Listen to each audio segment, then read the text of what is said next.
আমি আলু আর পটল দিয়ে পটল বিরিয়ানি বানিয়ে দেবো। যা আজকে বিরিয়ানি খাবো। টুনি গো, আমি আর থাকতে পারছি না, এত সুন্দর গন্ধ আসছে।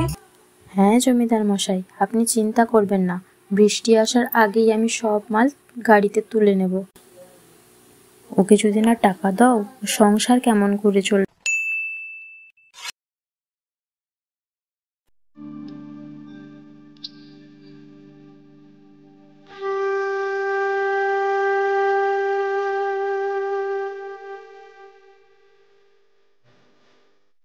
মালা, মালা, এই দেখ কত সুন্দর তোর জন্য ঘাস নিয়ে এসেছি, খেয়ে দেখ, খুব ভালো।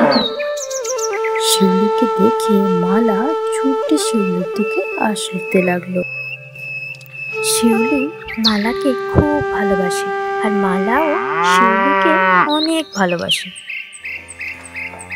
মালা, আর কিছুদিন পরে তোর বাচ্চা হবে, কি মজা।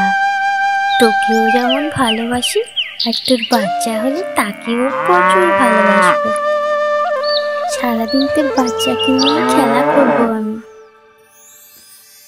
শিউলি, হ্যাঁ শিউলি, শিউলি মা, কোথায় গেলি রে তুই? এদিকে আয় তো। মালাকে ঘাস দিয়েছিস? মালাকে খেতে দে, মালার যে খিদে লেগেছে মনে হয়। হ্যাঁ মা, মালাকে ঘাস দিয়ে দিয়েছি, তুমি কোনো চিন্তা করো না। এই ঘাস ছাড়া তোকে যে কিছুই দিতে পারি না, কি করব বল, আমাদের তো সংসারের এই অবস্থা।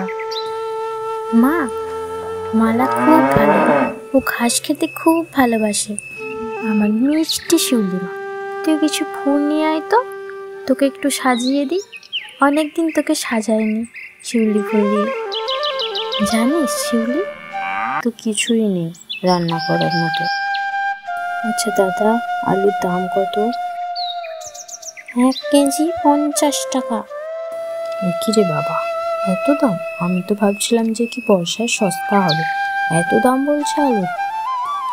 ঠিক আছে, আপনি দিয়ে দিন। দাদা, পটলের দাম কত করে? পটলের দাম 100 টাকা করে, নিয়ে যাও, 100 টাকা কেজি পটল। ঠিক আছে দাদা, 500 পটল দিয়ে দিন। এই বর্ষায় যে দেখছি বাজার একেবারে কড়া। এই বলে গোপাল বাজার করে বাড়ি ফিরতে লাগলো। সাবিত্রী, কোথায় গেলে সাবিত্রী?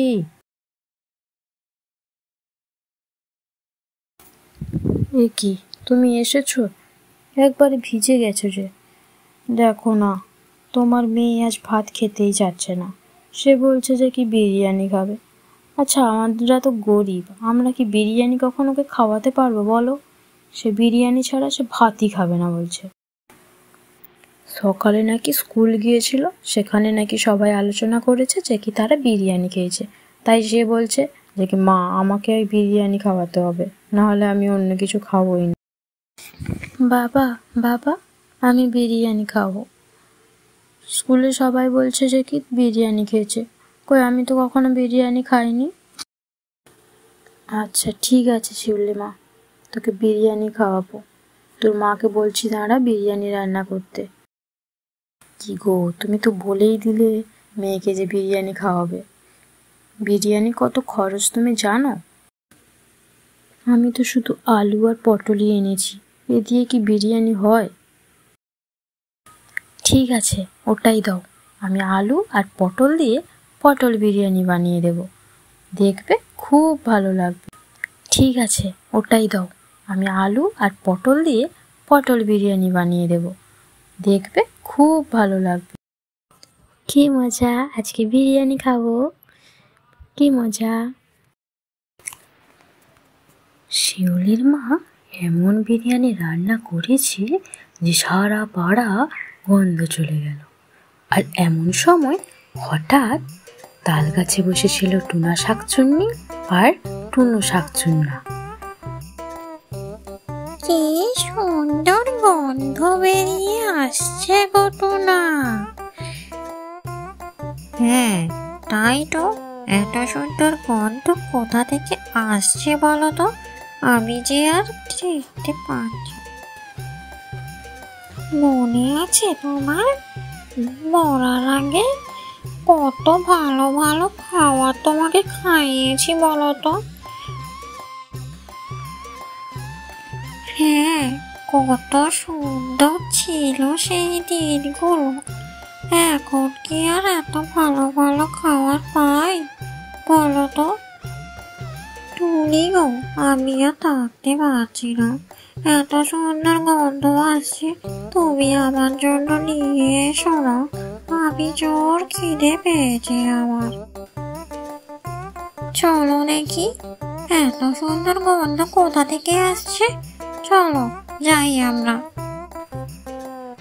টুনি শাকচুন্নি আর টুনা শাকচুন্না তারপর শিউলির বাড়ির দিকে রওনা দিল। টুনা আর টুনি দেখলো শিউলি পড়ছে আর তার মা কি সব খাওয়ার নানা রকম বাড়তে লাগলো। ও টুনি, চলো না, আমি যে আর পারছি না না খেয়ে থাকতে।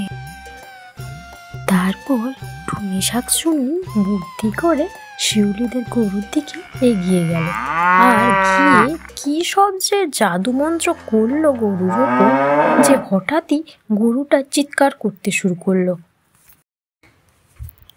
রামু এত ডাকছে কেন? রামু কি কিছু হলো নাকি আবার? তারপর সাবিত্রী আর গোপাল তাদের গোয়াল ঘরের দিকে রওনা দিল। হ্যাঁ শিউনি, শিউনি, হ্যাঁ শিউনি। আচ্ছা তোমরা কি বলো তো? তোমাদেরকে তো আমি চিনি না, এই প্রথম তোমাদের দেখছি। কে তোমরা? হ্যাঁ শিউনি, তোদের বাড়ি থেকে এত কিসের গন্ধ আসছে রে? আমাদেরকেও খেতে দে না রে, আমরাও অনেকদিন ভালো কিছু খাবার খাইনি। আগে বলো তোমরা কে? তোমাদেরকে তো আমি কখনো দেখিনি। আরে আমরা তো তোদের বাড়িরই তাল গাছে থাকি। ও হলো টুনি শাকচুন্নি আর আমি হলাম টুনা শাকচুন্না। আচ্ছা ঠিক আছে, তোমরা বসো, আমি তোমাদেরকে দিচ্ছি। কি হয়েছে জানো তো? আমাদের পটল বিরিয়ানি হয়েছে গো। তোমরা খেয়েছো কখনো পটল বিরিয়ানি? পটল বিরিয়ানি? সেটা আবার কি? আমি তো কখনো এরকম নাম শুনিনি যে পটল বিরিয়ানি। টুনি শাকচুন্নি, তুমি তো কোথায় কখনো আমাকে পটল বিরিয়ানি খাওয়াওনি। সবসময় শুধু ওই ভাত আর ভাত। মরার আগে তো একটু পটল বিরিয়ানি টানি খাওয়াতে পারতে আমাকে। এখন তো তোদের বাড়ির তাল গাছে বসে থাকি, কিন্তু তোদের কোথায় তালের পিঠে তো কখনো গন্ধ পাইনি। তোদের তালের পিঠে কি হয় না? না, আমাদের তালের পিঠে হয় না। আমরা তো গরিব, অত টাকা পাবো কোথায় যে তালের পিঠে বানাবি আমাদের খাওয়াবে? হ্যাঁ শিউলি, তোদের যদি তালের পিঠে হয় কখনো আমাদেরকে ডাকবি কিন্তু। আমারও তালের পিঠে খেতে বড্ড ভালো লাগে। তোদের তালের পিঠে হলে আমাদেরকে ডাকবি, আমি আসবো খেতে। এখন তাহলে চলি রে শিউলি, আবার পরে আসবো। এর পরের বারে আমাদের পিঠে হলে তোমরা এসো কিন্তু। তালের পিঠে গো, আসবে কিন্তু তোমরা। হ্যাঁ হ্যাঁ, আসবো আসবো রে শিউলি, আবার আসবো। তালের পিঠে খেতে আবার আসবো রে। এখন